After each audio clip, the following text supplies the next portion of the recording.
Ready हो? शुरू करते हैं। सोलो लेवलिंग की कहानी में जिन्वू का सफर ऐसा है जो किसी को भी हैरान कर दे। पहले वो एक कमजोर ई रैंक हंटर था जिसे हर कोई मजाक में लेता था।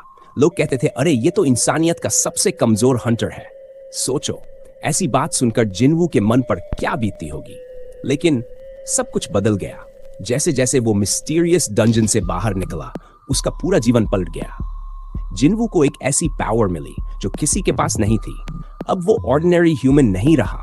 अब जिन्वू शैडो मोनार्क है, एक ऐसा बीइंग जो मौत को भी हरा सकता है।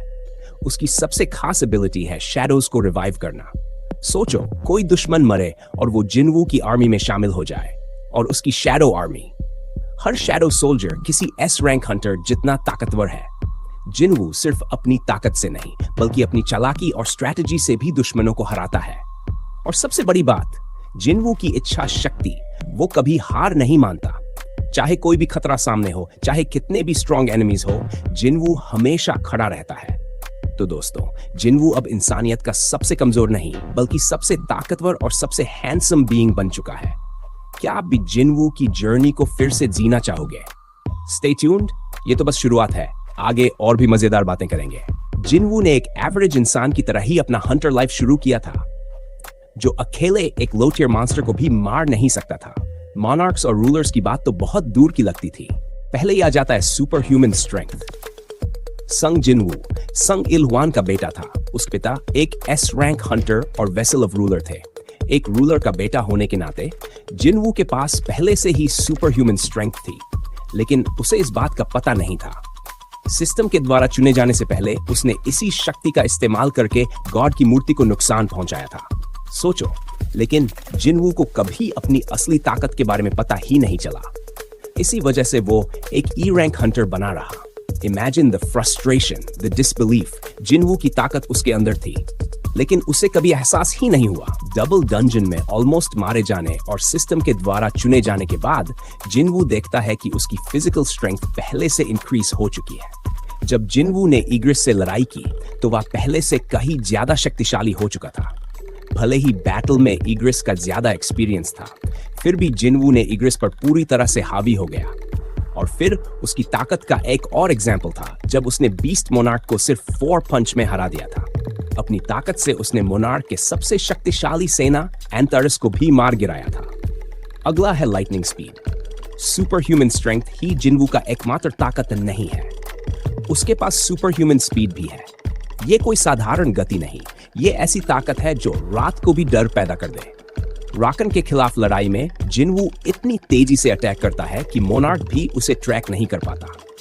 जिन्वू पहले ही लाइट की स्पीड से तेज है, लेकिन वो कभी संतुष्ट नहीं हुआ। फिर भी सिस्टम उसकी स्पीड को 30% और बढ़ा देता है। अब वह लाइट से भी तेज मूव कर सकता है, जैसे कोई घने अंधेरे में उड़ती हुई छाया जो किसी को नजर नहीं आती, जैसे एक राक्षस जो अपनी गति से मौत को भी मात दे सके। नेक्स्ट पावर है इनक्रेडिबल रिजेनरेशन एबिलिटी। स्ट्रेंथ और स्पीड के बाद हीलिंग एबिलिटी। सिस्टम इसे गॉडली स्पीड से हुई इंजरीज को ठीक करने में मदद करती है। और यार, जिन्वू की इन्वेंटरी में मल्टीपल हीलिंग आइटम्स हैं जिनका वो बैटल में ठीक होने के लिए इस्तेमाल करता है। एंड गेस व्हाट, जिन्वू सभी तरह के पॉइजन से इम्यून है। इसका मतलब जहर का असर उसकी बॉडी में बस हीलिंग का काम करेगा। पॉइजन या अल्कोहल पीने से सिस्टम उसे तुरंत ठीक कर देगा। ये सब मुमकिन हुआ ऐशबोर्न की ताकत से। अगला पावर है इनक्रेडिबल फाइटिंग स्किल्स। जिन्वू बैटल में उतना अच्छा भी नहीं था, लेकिन सिस्टम उसे अमेजिंग फाइटिंग स्किल्स देता है। फाइट में जिन्वू स्मार्टली न्यू स्ट्रेटजी बनाता है। ईग्रिस के अगेंस्ट फाइट के दौरान जिन्वू ये अच्छे से जानता था कि कब ईग्रिस के अटैक ब्लॉक करने के लिए उसे अपना खंजर यूज करना था। और यार, हैंड टू हैंड कॉम्बैट में ओपोनेंट की मूवमेंट जिन्वू आसानी से देख पा रहा था। उसे यह एहसास हुआ कि ईग्रिस को हराने के लिए उसे स्पीड और स्ट्रेंथ के बीच परफेक्ट बैलेंस बनाना होगा। वह अपने ओपोनेंट की एबिलिटीज को बिना जाने ही न्यू स्किल्स सीखता है। आखिरकार जिन्वू ईग्रिस को भी अपनी शैडो आर्मी में शामिल कर लेता है।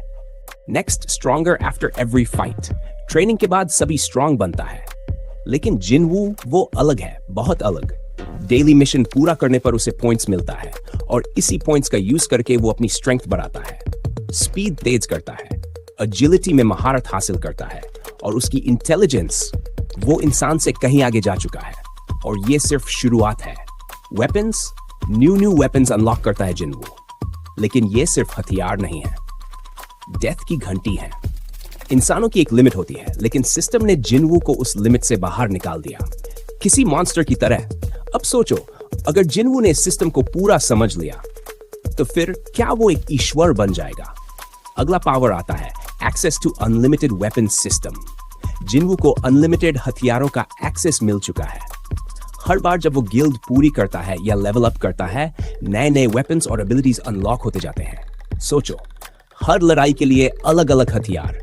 लेकिन बात यही खत्म नहीं होती।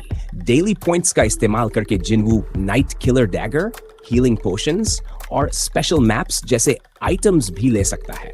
और अगर ये सब कम लगे, तो इन्वेंटरी में कुछ भी अपनी मर्जी से खरीद सकता है, कोई भी हथियार, कभी भी। अब अगर कुछ हथियार या आइटम उसके काम के ना हो, तो उसे डिजिटल शॉप में बेच भी सकता है। और सबसे जबरदस्त बात सुनो, जिनवू को ये सारे आइटम्स रखने के लिए किसी बैग की जरूरत भी नहीं है।